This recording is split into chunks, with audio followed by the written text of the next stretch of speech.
কাবিল এবং হাবিল উভয়জন কোরবান করলেন। আল্লাহ তাআলা হাবিলের কোরবানিটা কবুল করে নিলেন, কাবিলের কোরবানি কবুল করলেন না। এখন কাবিলের মেজাজ ঠান্ডা না গরম? কথা বলে না, মেজাজ ঠান্ডা, কারণ কাবিল অসম্মানিত হয়ে গেল আর হাবিলকে আল্লাহ তাআলা সম্মান দান করলেন।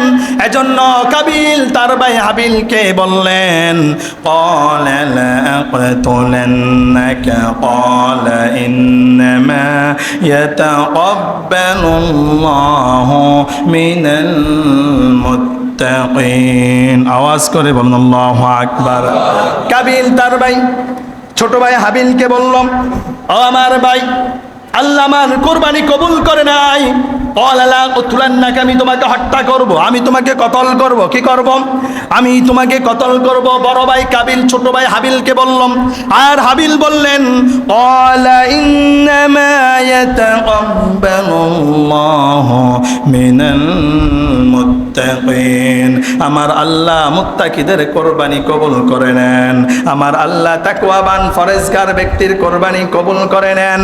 ও আমার ভাই, তুমি যদি আমাকে হত্যা করার জন্য আসো, তুমি যদি আমাকে আঘাত করো, তুমি যদি আমাকে হত্যা করো, আমি বিন্দু মাত্র তোমাকে টাচ করব না, আমি তোমাকে আঘাত করব না, কারণ আমি তো ভয় করি একমাত্র লিল্লাহি রাব্বিল আলামিন। আল্লাহকে জোরে বলুন ঠিক না বেঠিক? এজন্য আল্লাহ তাআলা বললেন, বান্দা কোরবানি করবে কার সন্তুষ্টির জন্য? কথা বলে না, কার সন্তুষ্টির জন্য? আল্লাহর সন্তুষ্টির জন্য।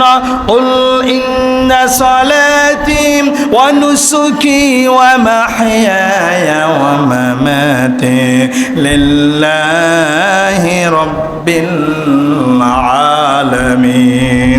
আওয়াজ করে বলুন আল্লাহু আকবার। Indeed, my prayer, my sacrifice, my life and death, everything is for Allah.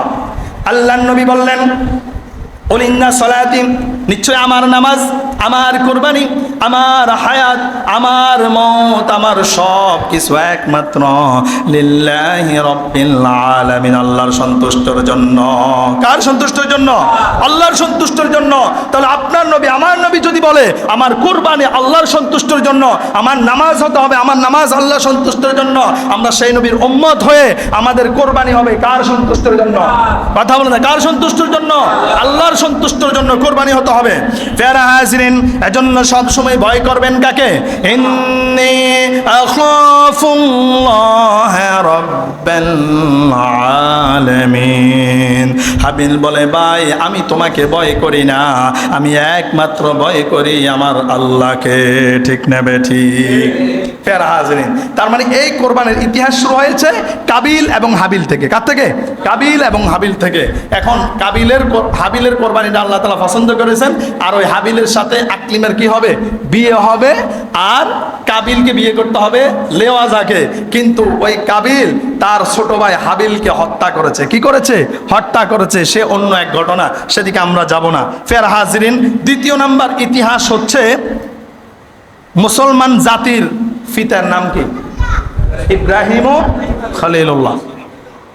Ibrahim আলাইহিস সালাম, আল্লাহ তাআলা তাকে অনেক পরীক্ষা করলেন।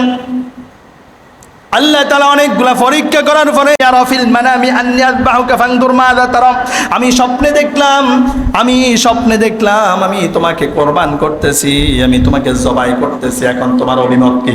তোমার মতামত কি? কে বলতেছে? বাবা স্বপ্নের কথা সন্তানকে জানিয়ে দিলেন, আর সন্তান বাবার ওই মতটাকে সাপোর্ট করলেন, গ্রহণ করলেন। আওয়াজ করে বলুন আল্লাহু আকবার। যেমন বাপ তেমন তার ছেলে। কথা বলে না, বাপ ভালো তার ছেলে ভালো তাই, মা ভালো তার জি, গাই ভালো তার দুধ ভালো রে, দুধ ভালো যার ঘি। বাপ যদি ভালো হয় ছেলেটাও ভালো হবে, মা যদি ভালো হয় মেয়েটা ভালো হবে, গরু দুধ যদি ভালো হয় ঘিটাও কি হবে? ভালো হবে। জোরে বলুন ঠিক না ব্যাটে? প্যারা হাজিরিন, দেখবেন বাবা যদি গাঞ্জা খায়, বাবা যদি কি খায়? গাঞ্জা খায়, ফোলা বোতলটার গ্রান নিয়ে দেখে বাবা কি খায়। আছে না নাই? কথা বলে না, আছে না নাই? বাবা যদি 5 ওয়াক্ত নামাজ পড়ে, ছেলেও বাবার সাথে রুকু সেজদা দেয় কি দেয় না? কথা বলে না? এজন্য বাপটা ভালো হতে হবে, তাহলে সন্তান